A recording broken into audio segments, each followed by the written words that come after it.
kasih Bapa yang baik, Engkau yang memberkati kami setiap hari. Bahkan pagi hari ini kami terima kebenaran firman-Mu yang akan disampaikan oleh hamba-Mu Pastor Julita Manik. Di dalam nama Yesus, benih itu jatuh di tanah yang baik dalam hati kami, bertumbuh berakar dan berbuah banyak. Berikan kami telinga seorang murid untuk kami mendengarkan isi hati Tuhan, dan kami lakukan di dalam nama Yesus. Haleluya. Amin.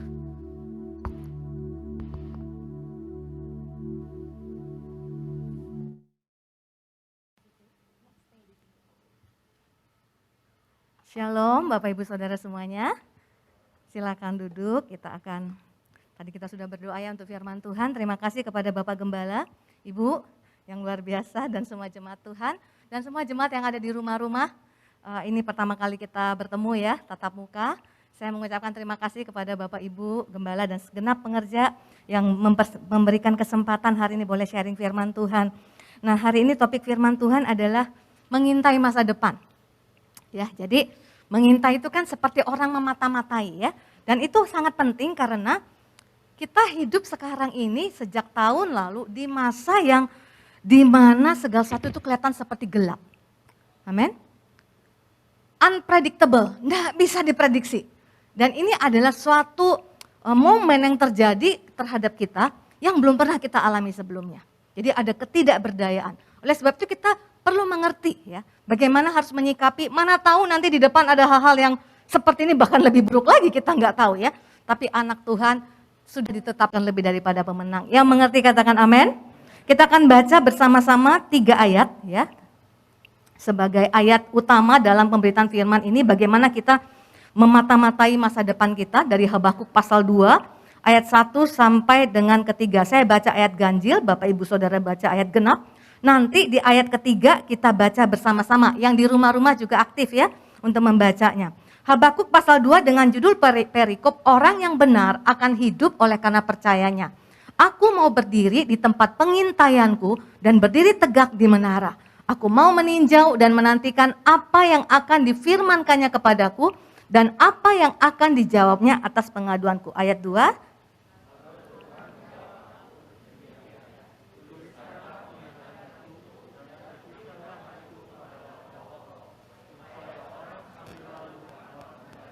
Ayat 3 kita baca bersama-sama, 1, 2, 3.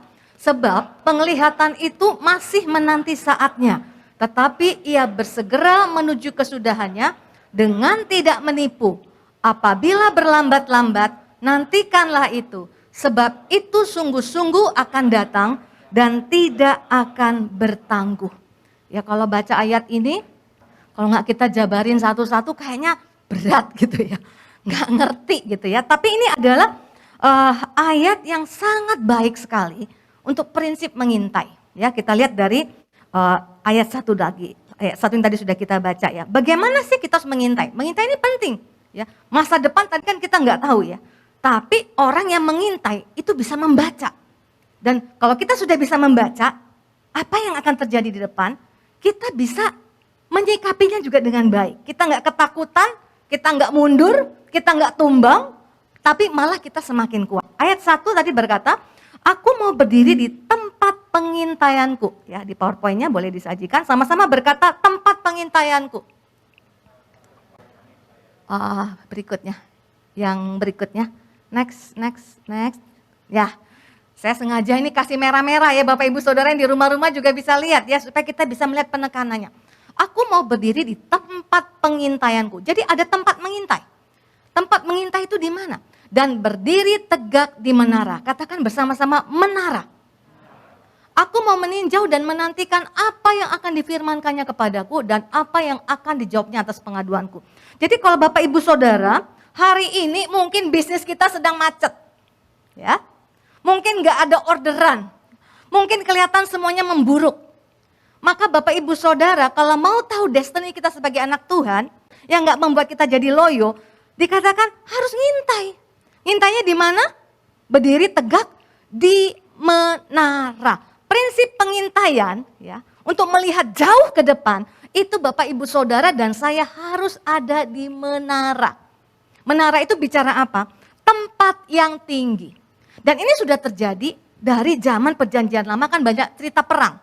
Ya, cerita perang-perang. Nah, apa yang harus dilakukan ketika seseorang itu berperang, pasti ada penjaga yang ditugaskan untuk berdiri di menara. Menara itu tempat yang tinggi. Kenapa dia harus di menara?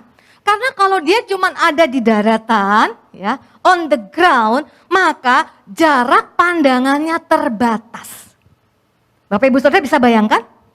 Apalagi kalau di depannya ada pohon-pohon, ada hutan, ada tembok, dia nggak bisa lihat apa-apa. Yang dia bisa lihat hanya sejauh mata memandang. Tapi beda kalau orang di menara. Tidak ada border, tidak ada batasan, bahkan lebih tinggi dari pohon-pohon yang dia lihat. Jadi dari jauh dia bisa lihat ada musuh yang datang. Atau dari jauh dia bisa melihat ada pertolongan yang datang. Yang tidak bisa dilihat kalau on the ground. Jadi harus berdiri di menara. Dan bagi anak Tuhan menara itu di mana Bapak Ibu Saudara? Hadirat Tuhan. Karena nggak ada tempat yang lebih tinggi lagi daripada hadirat Tuhan. Amin.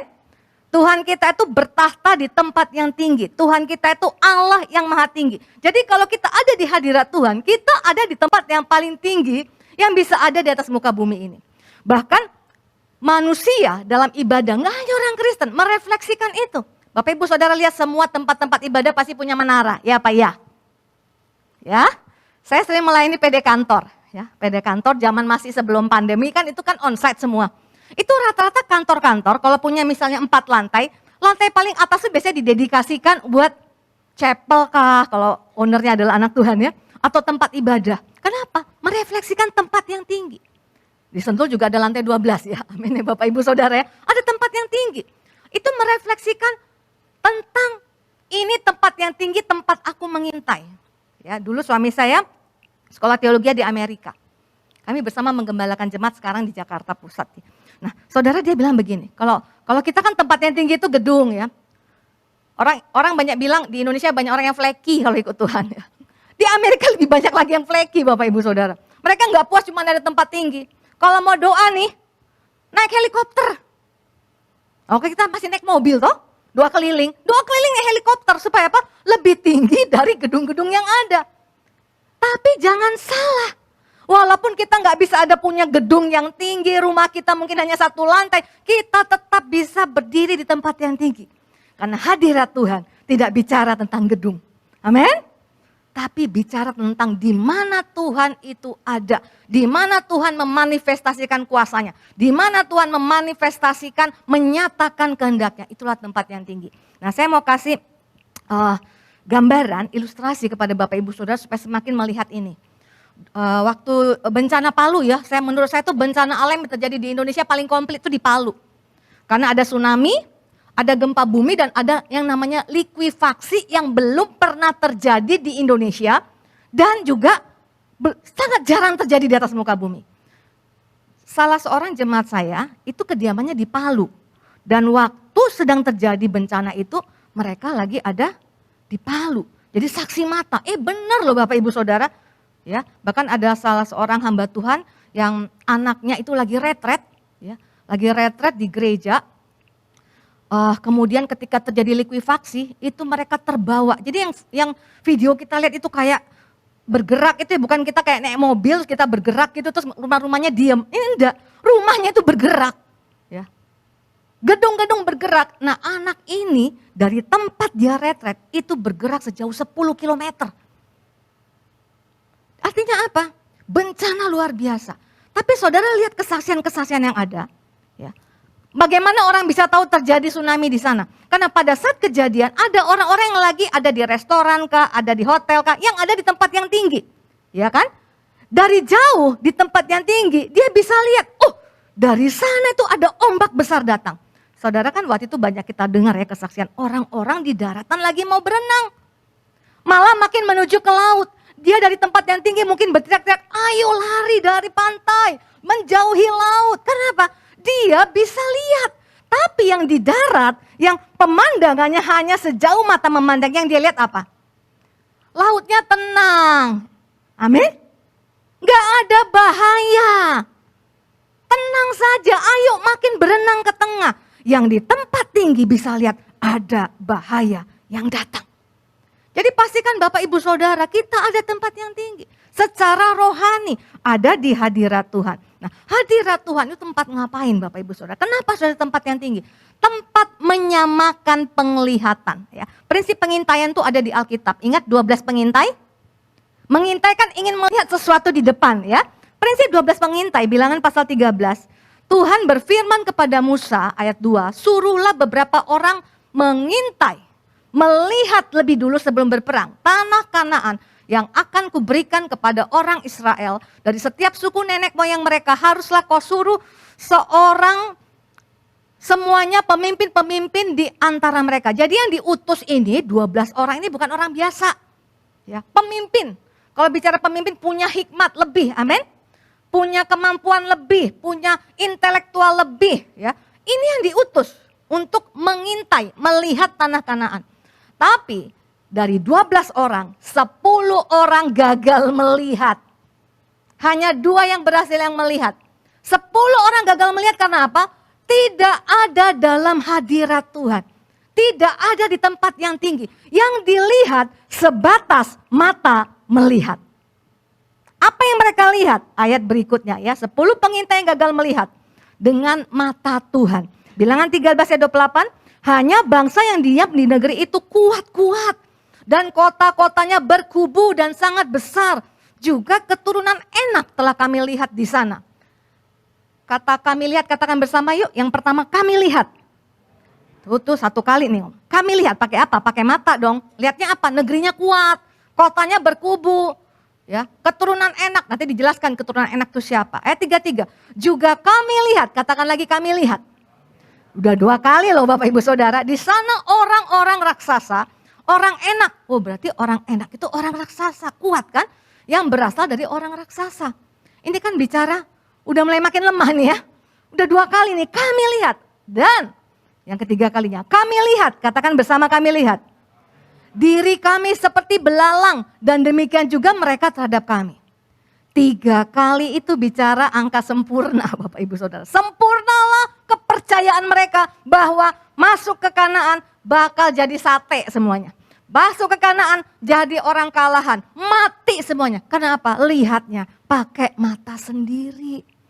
Kalau hari-hari ini di masa pandemi, kita melihat situasi di depan kita pakai mata sendiri, saya percaya kita akan tumbang. Bagaimana bisa bangkit, bisa sudah seperti ini. Baru mau selesai, datang lagi virus lain yang lebih, varian lain yang lebih parah.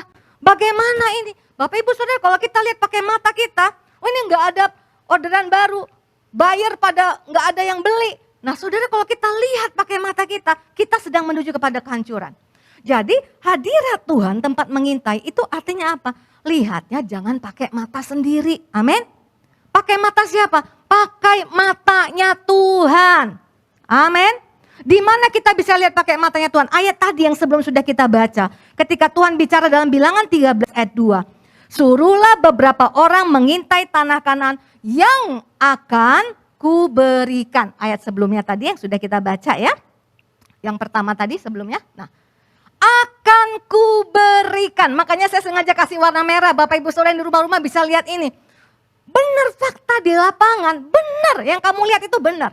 Orang raksasa, kotanya berkubu. Sementara yang datang ini adalah orang-orang yang apa Bapak Ibu Saudara? Mantan jajahan, mantan budak, gak punya ilmu perang, gak punya senjata, ya, gak punya tembok perlindungan, amin. Bagaimana mungkin menang perang? Tapi Tuhan bilang begini, benar fakta di lapangan parah, tapi tempat yang parah itu akan kuberikan. Bapak Ibu Saudara bisa lihat ini? Benar, parah kondisi medan, tapi tempat yang parah kondisinya itu di mana engkau merasa nggak bisa menang, akan kuberikan. Jadi yang harus dilihat yang mana? Medan yang parah atau medan yang parah itu akan diberikan.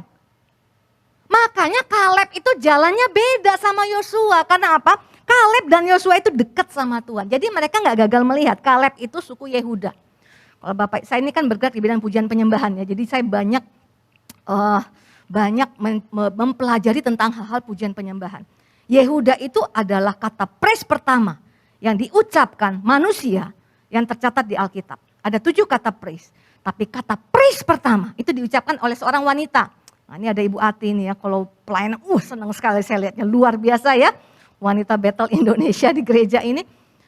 Lealah manusia pertama yang mengatakan, sekali ini aku akan bersyukur kepada Tuhan. Kata syukur itu adalah Yehuda.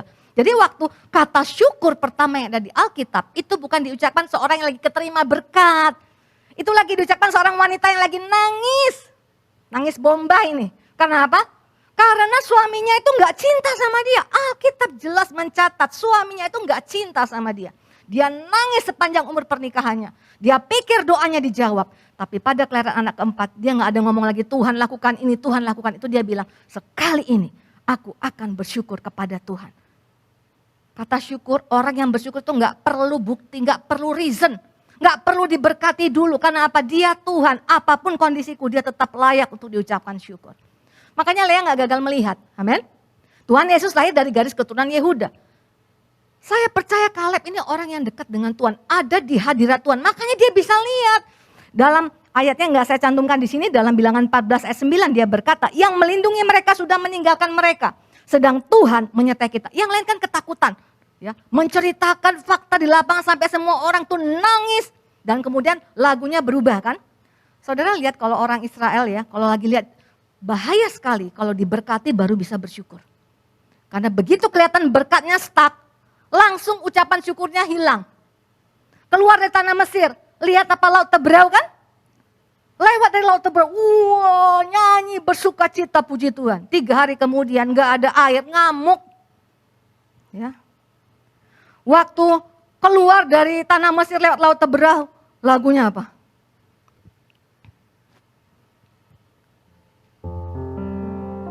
Aku cinta padamu Tuhan. Cinta banget sama Tuhan.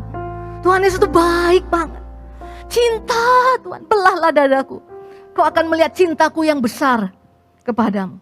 Tapi 3 hari kemudian, enggak ada air Bapak Ibu Saudara. Udah enggak ada cinta di hatinya. Lagunya berubah.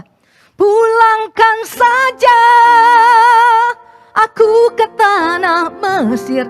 Lagu itu banyak saudara. Kalau saudara baca kitab Keluaran, lagu pulangkan saja itu banyak. Udah enggak ada lagi puji-pujian. Kalau enggak ada berkat, lebih baik di Mesir. Lebih baik jadi budak. Lebih baik di sana, nengoknya ke belakang terus. Tapi orang yang ada di hadirat Tuhan berkata, yang melindungi mereka sudah meninggalkan mereka. Allah kita yang kuat menyertai kita. Memangnya Kaleb bisa lihat Tuhan? Dia gak bisa lihat secara fisik, secara mata. Tapi dia ada di hadirat Tuhan, ada satu kepastian. Ya, ada satu janji Tuhan. Ada firman Tuhan yang dikeluarkan. Hari-hari ini Bapak Ibu Saudara suka ikutan EPT enggak? Harus. Ya. Karena apa? Itu adalah tempat kita naik ke gunung yang tinggi. Dan seringkali lagi kita berdoa ada pernyataan. Amin. Itu adalah perkataan Tuhan yang harus kita lihat, kita aminkan. Makanya Bapak Ibu Saudara, orang yang tempat yang tinggi tidak akan goyah. Yang setuju katakan amin. Dan kemudian yang kedua, Habakuk 2 ayat 2 berkata, lalu Tuhan menjawab aku demikian. Ya, berikutnya ayat yang kedua. Tuliskanlah penglihatan itu dan ukirkanlah itu pada loh supaya orang sambil lalu dapat membacanya. Disuruh tulis. Tuhan sudah memberikan pernyataan yang harus kita lihat. Ya, firman-Nya mungkin dia berkata, percaya saja. Aku akan menolong. Engkau lebih daripada pemenang. Dikatakan tuh disuruh tuliskanlah penglihatan itu. Ini maksudnya apa? Maksudnya kalau saudara dan saya dapat janji Tuhan, catat. Kemudian sudah dicatat ngapain? Jangan tutup buku. Diperkatakan berulang-ulang. Jadi tempat yang tinggi itu tempat untuk mendengar. Mendengar di sini bukan hear dalam bahasa Inggris, tapi listen. Kalau hear tuh begini, dengar dari kanan, keluar dari kiri. Masih lumayan lah sempat diolah sebentar. Ya. Atau yang lebih fatal, masuk kanan, keluar kanan lagi Bapak Ibu Saudara. Nggak sempat diolah. Pulang dari ibadah, yang diingat apa? Yang lucu-lucunya. Firman-nya gak sempat diolah. Makanya saya gak mau menghakimi umat Tuhan. Apalagi kalau udah makin umur kan makin lemot ya. Gampang lupa. Tadi ayatnya yang mana? Catat Bapak Ibu Saudara. Kita punya handphone yang kita bisa bawa kemana-mana. Itu bukannya aplikasi Peduli Lindungi yang perlu ada di sana. Tapi Bapak Ibu Saudara harus punya folder ayat ketika Tuhan bicara di hadirat. Dan itu menyentuh hati Bapak Ibu Saudara. Yang membuat Bapak Ibu Saudara mau melihat dengan matanya Tuhan. Catat. Supaya apa? Bapak Ibu Saudara perkatakan lagi. Perkatakan lagi. Perkatakan lagi. Jadi akhirnya ketika diulang-ulang kita meditasi. Dan itu yang kita dengar. Kenapa harus ditulis? Supaya kita listen. Supaya kita lebih mempercayai janji Tuhan. Yang tadi Tuhan suruh kita lihat daripada apa yang sedang terjadi di atas muka bumi ini. Kalau Bapak Ibu Saudara nggak lakukan itu, maka akan pihak lain yang akan berkata-kata, ya. Dan pihak yang lain itu, ya, sangat insist untuk berkata-kata. Dia akan berkata, kamu kalahan, kamu nggak bisa bangkit, usahamu makin hancur. Bagaimana mungkin kamu bisa bangkit? Itu yang akan berkata-kata. Iya juga ya, pandemi nggak selesai-selesai ya. Itu yang akan berkata-kata kepada kita. Firman Tuhan berkata dalam Roma 10, ini cara untuk diselamatkan bukan hanya secara keselamatan kekal nanti bersama-sama dengan Tuhan, tapi juga keselamatan dari segala pergumulan yang ada di atas muka bumi. Roma 10 ayat 8 berkata, tetapi apakah katanya? Ini firman itu dekat kepadamu, yakni di dalam mulutmu dan di dalam hatimu. Itulah firman iman yang kami beritakan. Firman itu dekat kepadamu, di dalam mulutmu dan di dalam hatimu. Ayat 9. Sebab jika kamu mengaku dengan mulutmu bahwa Yesus adalah Tuhan dan percaya dalam hatimu bahwa Allah telah membangkitkan dia dari antara orang mati, maka kamu akan diselamatkan. Ini enggak hanya bicara keselamatan kekal, tapi juga keselamatan dari setiap tantangan, persoalan yang kita hadapi di atas muka bumi ini. Jangan simpan di dalam hati saja. Bapak, Ibu, Saudara harus perkatakan. Yang setuju katakan amin. Kenapa harus diperkatakan? Karena si iblis itu seperti singa yang mengitari kita mencari kesempatan. Dia mengaum-aum dengan suaranya yang keras. Itu kan sebenarnya dia cuma mau nakut-nakutin kan. Dia udah gak punya kuasa lagi. Tidak ada kuasa yang lebih besar dari nama Yesus. Tapi dia mengaum-aum mengatakan tidak mungkin, tidak mungkin, tidak mungkin. Sudah pernah dengar suara auman singa? Itu keras sekali Bapak Ibu Saudara. Itu menggetarkan, suaranya saja udah membuat musuh-musuhnya gentar. Kalau kita nggak memperkatakan firman Tuhan, maka yang kita dengar bukan tadi yang Tuhan suruh kita lihat. Yang kita dengar adalah pernyataan-pernyataan yang ada di sekeliling kita. Dan itu akan menjatuhkan kita seperti 10 orang pengintai ya. Waduh, apalagi udah melihat suku enak ya, suku-suku raksasa. Itu membuat mereka kami sudah habis. Kami udah gak bisa apa-apa. Daud berkali-kali dalam peperangan bersama dengan 600 orang yang menyertai dia. Berkali-kali Bapak Ibu Saudara. Orang-orang lain tuh gak bisa lihat. Dan kemudian menangis menggerung-gerung. Mau melempari dia dengan batu ya. Kenapa kamu membawa kami ke sini? Tapi beda dengan Daud. Orang yang ada di hadirat itu beda. Yang dia mau perkatakan apa? Suara Tuhan. Janji Tuhan. Nah Bapak Ibu Saudara. Kemudian fakta yang disuruh lihat tuh maksudnya apa dong? Kan disuruh lihat kan, tempatnya berkubu nggak? Sukunya kuat nggak? Kita ini bukan cuma orang yang ada di hadirat, terus kemudian nggak ngapa-ngapain gitu loh. Ya, kan ada lagu ini nih, saya lupa kuncinya di mana, mungkin di E mayor. Ku ingin tetap di sini, oh, menikmati baitmu. Mau di hadirat aja nggak mau keluar. Diulang lagi. Ku ingin tetap di sini. Pokoknya nikmati bait Tuhan aja, nggak usah keluar-keluar menara terus, nggak usah kerja. Nah ini juga salah Bapak Ibu Saudara. Ada saudara saya dulu masa-masa mulai kebangunan rohani, tiap hari kebaktian. Ibu-ibu nih, tiap hari kebaktian. Gak cukup satu kali, satu hari dari kebaktian akan haus dan lapar akan Tuhan. Sampai di rumah anak-anaknya pulang, gak ada makanan. Rice cooker gak ada nasi. Terus anaknya ngomong, mama gak ada makanan. Gak ada nasi. Mamanya ngomong, carilah dahulu kerajaan Allah dan kebenarannya. Maka semuanya akan ditambahkan kepadamu. Nah ini tulali tuh yang kayak begini Bapak Ibu Saudara ya. Ada hal yang harus kita kerjakan di hadapan Allah. Ada hal yang harus dikerjakan di setengah kita. Kaleb itu lihat kan. Berapa lama dia mengalami janji Tuhan ketika Tuhan berjanji dia masih umur 40 tahun. 45 tahun kemudian, umur 85 tahun dia masih bisa berperang melawan yang paling hebatnya dari suku Enak di Kiryat Arba. Saya percaya 45 tahun menunggu, kalau zaman sekarang ini Opa Kaleb nge-gym ini Bapak Ibu Saudara. Nge-gym, kuat. Loh kan enggak, cuman di hadirat-hadirat itu enggak ngapa-ngapain. Ya enggak lah Bapak Ibu Saudara, kita di hadirat saja, waduh menanti-nantikan, terus kemudian enggak kerja. Enggak, Tuhan bilang, lihat di lapangan. Apa yang terjadi? Kalau saya mau bilang, hari-hari di lapangan yang sedang terjadi adalah pergerakan bisnis ke bisnis online. Amin. Jadi akhirnya apa? Harus mau belajar lagi, jangan gaptek ya. Jangan nggak mau ngikuti perubahan zaman. Tapi ketika kita belum berhasil pun, kita tahu ini yang Tuhan suruh seperti Kaleb kan 45 tahun loh nunggu.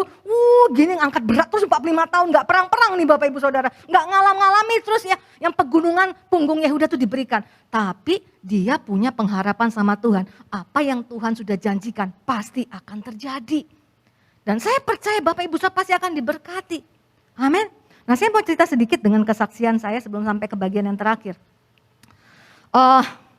Dulu ya, saya itu masih mahasiswa, saya kuliah di Bandung, saya di Jamaah Tuhan di sana.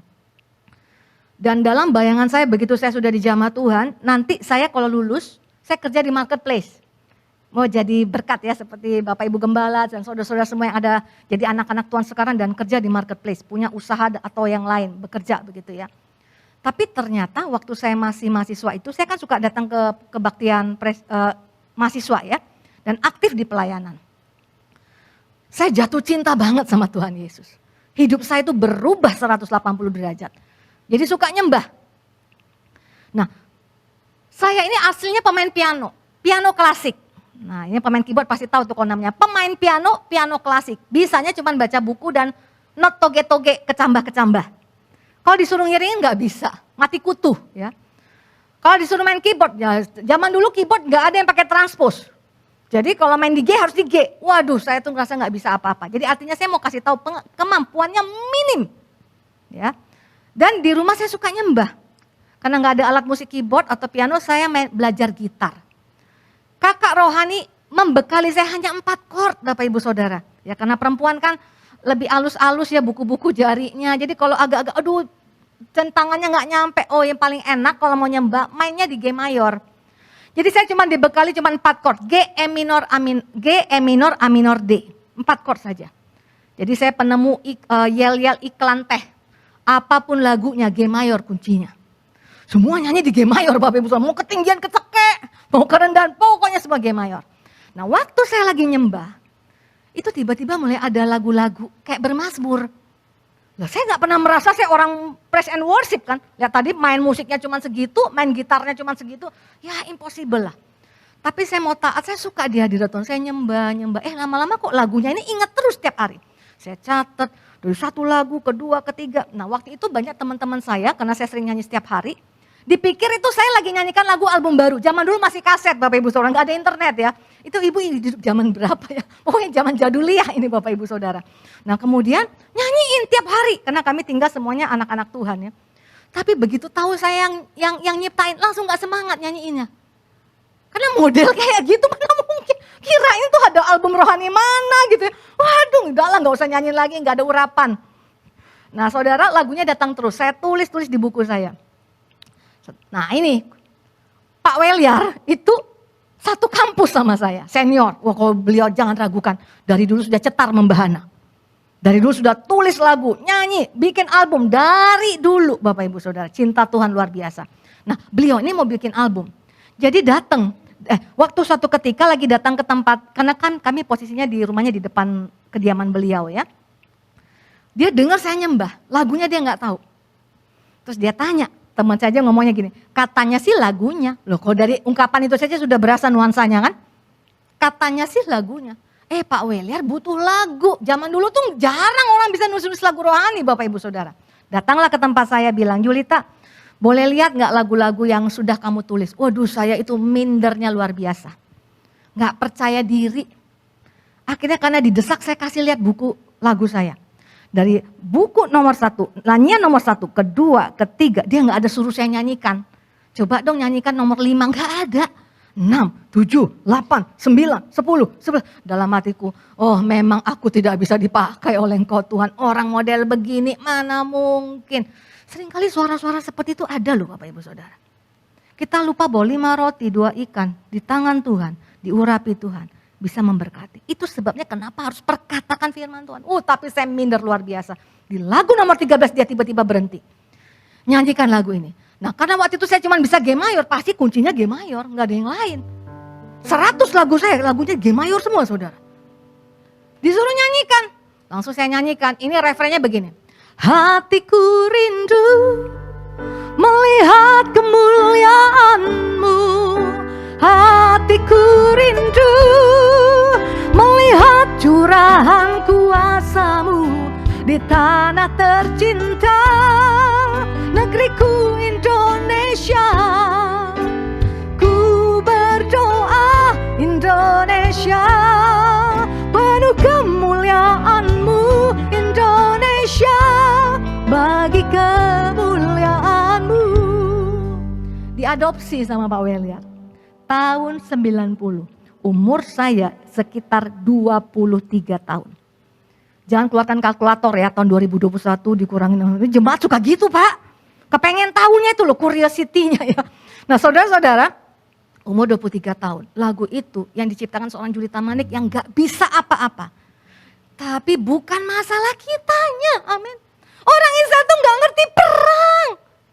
Budak, saudara, ratusan tahun nenek moyang mereka tuh budak. Bagaimana bisa mengalahkan tanah Kanaan? Kalau nggak bisa lihat pakai matanya Tuhan. Kalau nggak perkatakan firman Tuhan, perkataan dunia ini yang menelan kita Bapak Ibu Saudara.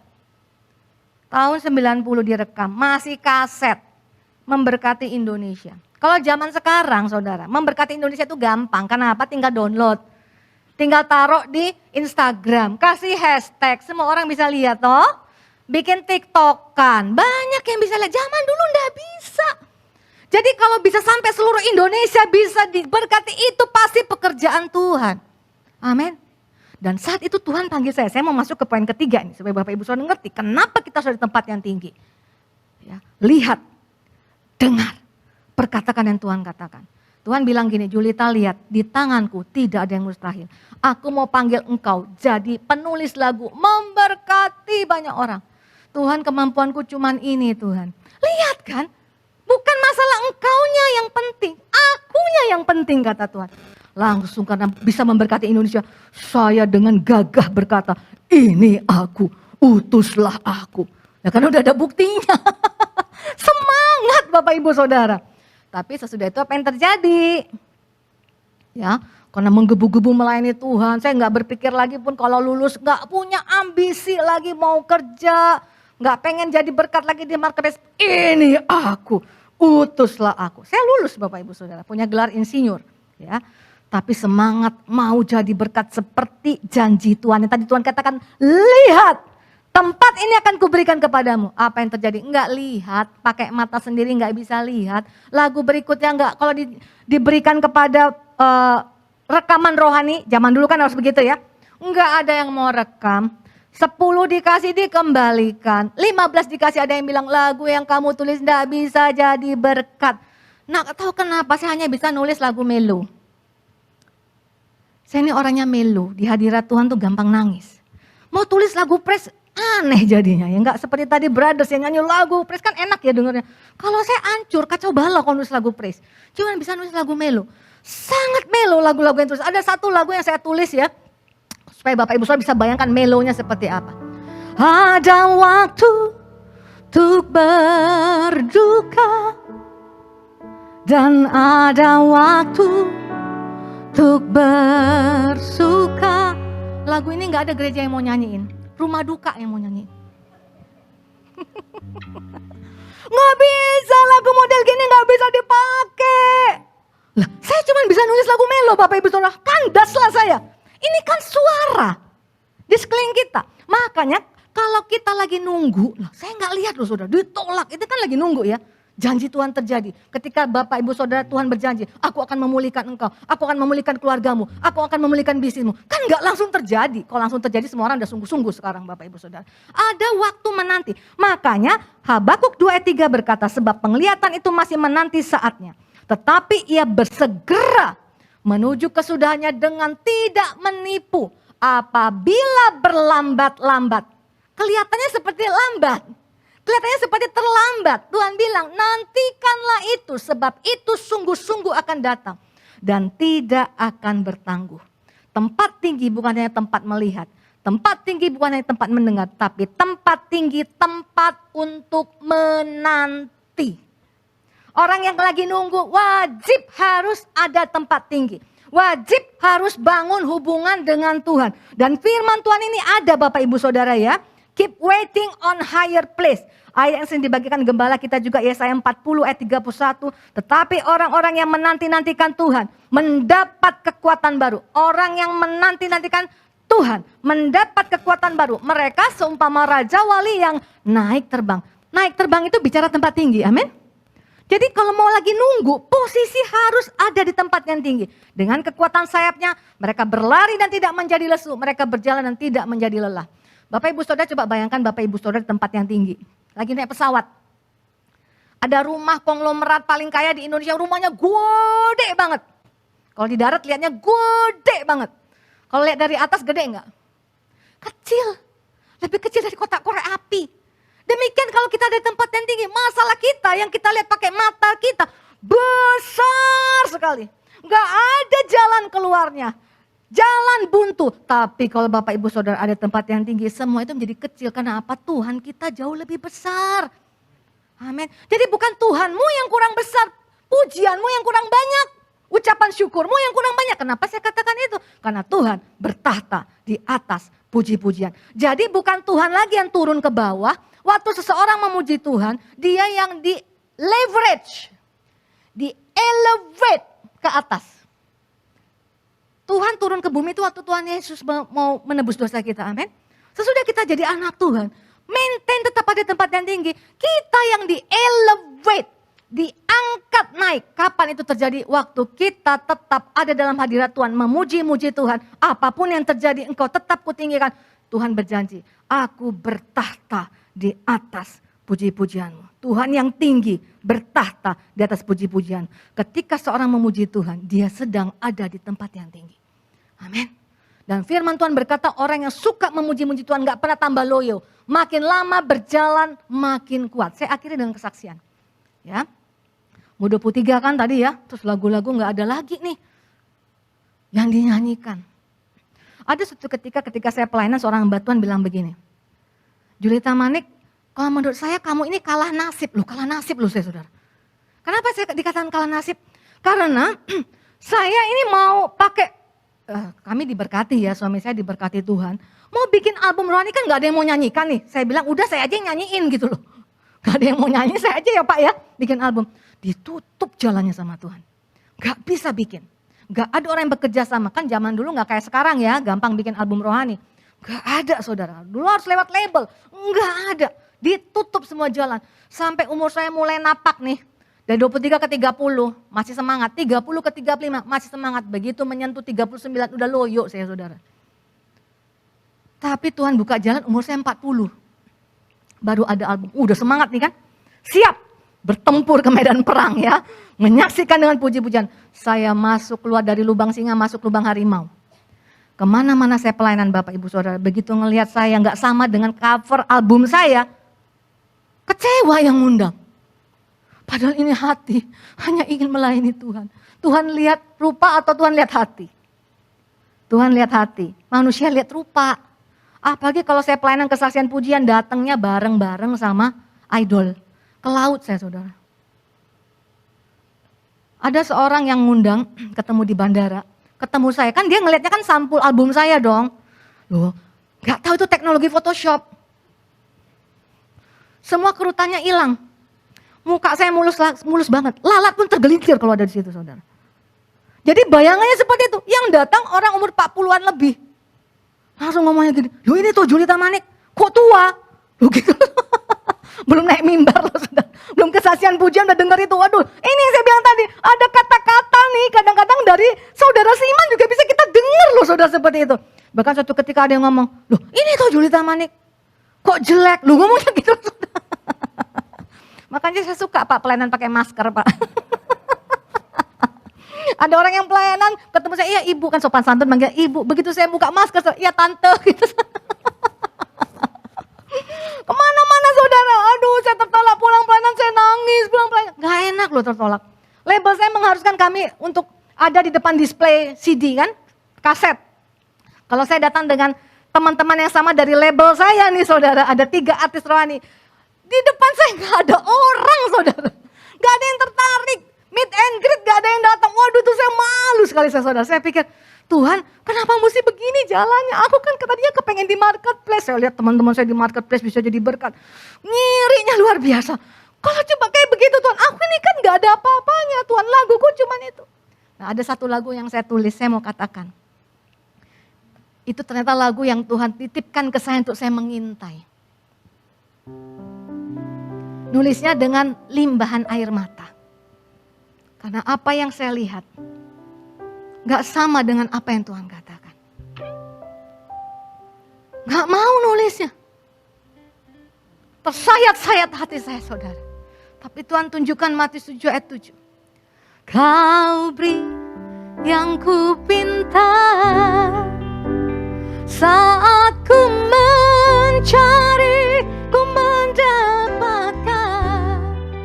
Ku ketuk pintumu dan kau bukakan. Sampai sini dulu ya. Nanti kita tutup pakai lagu ini ya. Saya gak mau saudara tadinya nulisnya. Aku minta engkau gak beri Tuhan. Aku cari, aku gak dapatkan. Mana janjimu? Aku ketuk pintu. Engkau gak bukakan Tuhan. Sempat saya berpikir mau undur dari pelayanan. Gak ada gunanya seperti Bani Asaf. Percuma aku memelihara tanganku bersih. Percuma ikut Tuhan. Percuma mau percaya janji-janji Tuhan. Terlalu lama menurut saya. Umur 40 tahun, 41, 42 aku ditolak kemana-mana Tuhan. Kalau orang lihat umur aku sudah dead end Tuhan. Nggak bisa lagi, bagaimana aku bisa menjadi saksi? Bagaimana bisa menjadi berkat? Saudara, tapi ketika ada tempat yang tinggi, ketika saya nangis. Tuhan bilang, kamu terlalu fokus kepada apa yang akan kamu terima. Minta diberi, cari dapat. Ketuk pintu dibukakan. Tapi saudara, Tuhan tunjukkan saya ayat 12. Kalau kau Bapa di dunia yang jahat tahu memberi yang baik kepada anak-anakmu. Apalagi Bapakmu yang di surga. Tuhan di tempat yang tinggi ngomong. Mungkin hari ini kau gak dapat. Apa yang kau inginkan, kau rindukan belum terjadi. Tapi aku ini Bapa. Gak ada bapak yang mau celakakan anaknya. Ada di sini bapak ibu saudara yang mau celakakan anaknya. Gak ada. Kalau bisa masa depan mereka jauh lebih baik dari masa depan kita. Bapak di dunia saja bisa berbuat seperti itu. Apalagi aku, Bapakmu yang di sorga. Makanya lagu itu gak berhenti sampai di situ kan. Dilanjutkan dengan sebab kau Bapakku, Bapa yang kekal. Itu dengarnya di mana Bapak Ibu Saudara? Di tempat yang tinggi. Saya kalau pelayanan kemana-mana, suami saya bilang begini, udah gak usah terima lagi pelayanan, aku enggak tahan. Kamu diperlakukan seperti itu, saya tetap datang. Walaupun saya tahu resikonya tertolak, tidak mendapatkan respon, saya tetap datang kalau diundang. Satu ketika ada orang yang mau ngundang umur saya 42 tahun Bapak Ibu Saudara. Udah semangatnya 45, mungkin karena lihat sampul album kan yang tadi saya bilang, kinclongnya luar biasa. Tapi kemudian dapat bisikan mungkin, 5 menit sesudah dia bilang oke mau kirim tiket. Tiba-tiba dia tanya, maaf ibu, oh, bukan ibu manggilnya, maaf Julita Manik, umurnya berapa? Karena saya sering ditolak, saya mau bilang 24 plus. Kan gak bohong saya Pak, plus kayak bank gitu loh, ada plus gitu ya. Tapi saya pikir nanti jangan-jangan ketemu di bandara dia tumbang, pingsan nengok saya, plusnya 18 tahun. Jadi saya bilang 42 tahun Pak, terima kasih, gak jadi ngundang.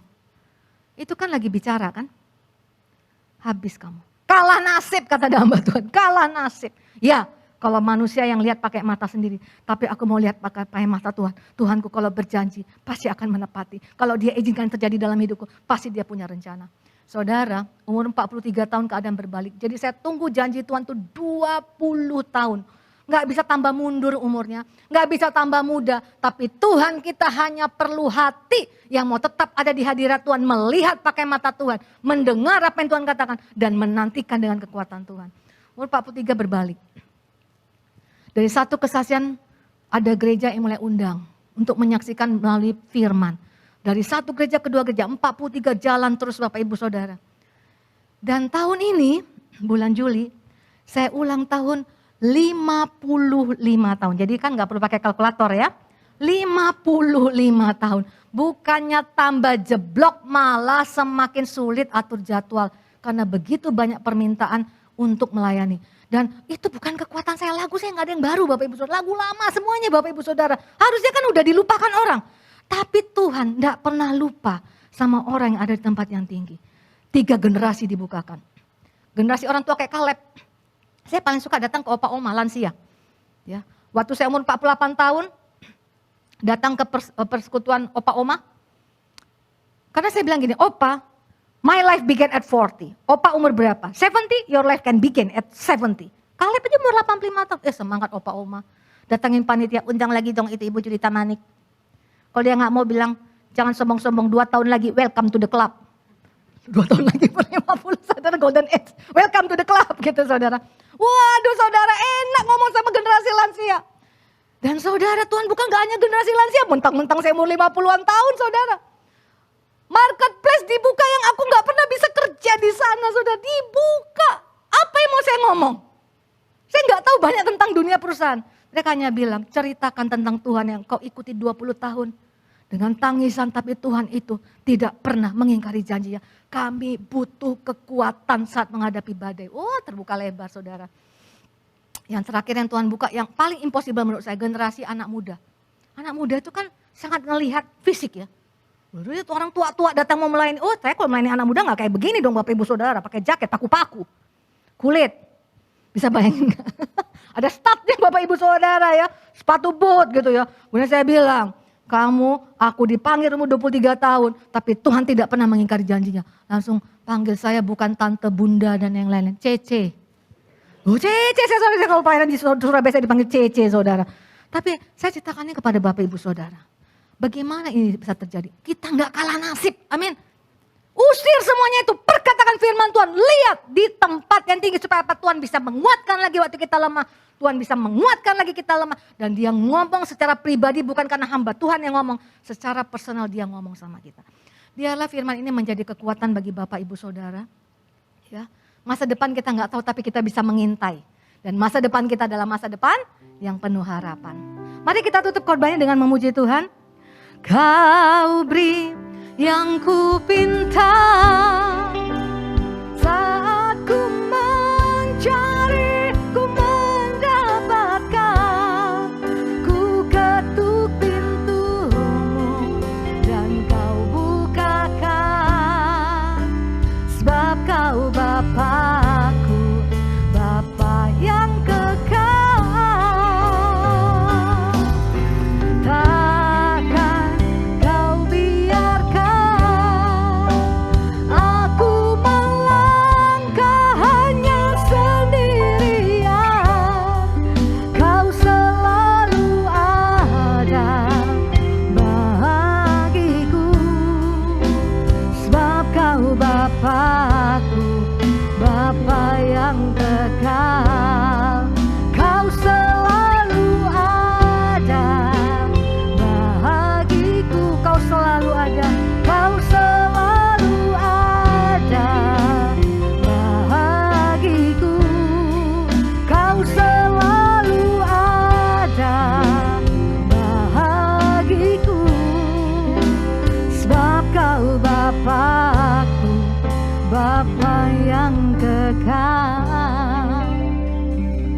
Sendiri Bapa memeteraikan firman-Mu.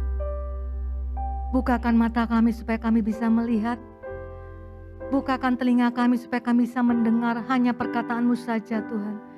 Dan berikan kami kekuatan selalu ada di tempat yang tinggi, menanti-nantikan janji Tuhan yang tidak pernah terlambat. Terima kasih Tuhan Yesus. Di dalam nama Tuhan Yesus Kristus kita yang bersyukur atas firman-Nya. Sama-sama kita katakan amin.